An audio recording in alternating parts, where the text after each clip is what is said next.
Dhallywood superstar Shakib Khan বর্তমানে অবস্থান করছেন যুক্তরাষ্ট্রে। তবে একা নন, সঙ্গে রয়েছেন চিত্রনায়িকা শবনম বুবলী।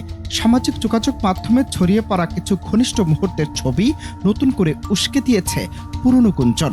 এর মধ্যে যেন আরও একটু উস্কে দিলেন শাহরিয়ার নাজিম জয়। তার ভাষ্য মতে, শাকিব খান তার দুই স্ত্রী এবং সন্তানের দায়িত্ব ঠিকমতো পালন করতে পারলেও খুশি করতে পারছে না কাউকে। সাথে জুড়ে দিয়েছেন, শাকিব খান যত বড় স্টার তত বেশি মেধাবী না। সবকিছুর হিসেব নিকেশ মিলিয়ে প্রশ্ন হলো, শাকিব বুবলী আর অপু বিশ্বাসের ভেতরগত রহস্য কি?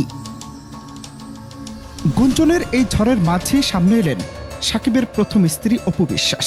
বনানীর একটি বইয়ের মোড়ক উন্মোচন অনুষ্ঠানে যোগ দিয়ে সাংবাদিকদের প্রশ্নের জবাবে অপু বিশ্বাস জানান, মানুষ মানুষকে চিনতে পারে না, এটা অস্বাভাবিক নয়। ভালোবাসার হিসাবটা অনেক সময় একপাক্ষিক হয়। তিনি আরো স্মরণ করিয়ে দেন 15 জুন দেয়া একটি ফেসবুক পোস্টের কথা, যেখানে নাকি সব প্রশ্নের উত্তর তিনি দিয়ে রেখেছেন। অপু স্পষ্ট জানান, তাদের মাঝে পেশাগত সম্পর্ক এখনো বিদ্যমান এবং সেই জায়গা থেকে তিনি সবাইকে সম্মান করেন। এদিকে অভিনেতা ও উপস্থাপক শাহরিয়ার নাজিম জয় এই ঘটনার পেছনে আরো গভীর বিশ্লেষণ টানেন। তার এক ফেসবুক পোস্টে সামাজিক মাধ্যমে দেয়া পোস্টে তিনি জানান, শাকিব খান এর দুই স্ত্রী এবং দুই সন্তান, তিনি সবার প্রতি সমানভাবে দায়িত্ব পালন করছেন। কিন্তু তিনি এমন এক ফ্যাসাদে পড়েছেন, দায়িত্ব পালন করলেও খুশি করতে পারছেন না কাউকে।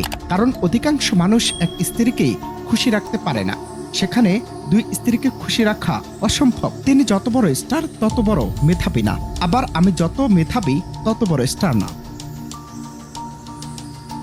যদিও ব্যক্তিগত জীবনে জটিলতা স্পষ্ট, তবু ভক্তদের একাংশ মনে করেন শাকিব খান সব সিদ্ধান্ত নিচ্ছেন সন্তানদের কথা ভেবেই। আবরাম খান জয় কিংবা শেহজাদ, দুই সন্তান যেন কখনো ভাঙা সম্পর্কের কাটা না হয়, সেই ভাবনা থেকে হয়তো তিনি দুই মায়ের সঙ্গে রক্ষায় রেখেছেন ভদ্রতা সূচক সম্পর্ক। মিডিয়ার আলোয় 3টি সম্পর্ক, কিন্তু কে কার কাছে? একদিকে অপু বিশ্বাসের কৌশলী নীরবতা, অন্যদিকে বুবলির সঙ্গে যুক্তরাষ্ট্রের ঘনিষ্ঠ সময়, এবং সব মিলে শাকিব খানের ব্যক্তিগত জীবন যেন এক বাস্তবধর্মী সিনেমার গল্প হয়ে উঠেছে, যেখানে প্রেম, দায়িত্ব, জনপ্রিয়তা আর পারিবারিক চাপের নায়ক হয়ে উঠেছেন একজন সমঝোতার যোদ্ধা। অনন্ত হাসান মাসুদ, বাংলা টিভি।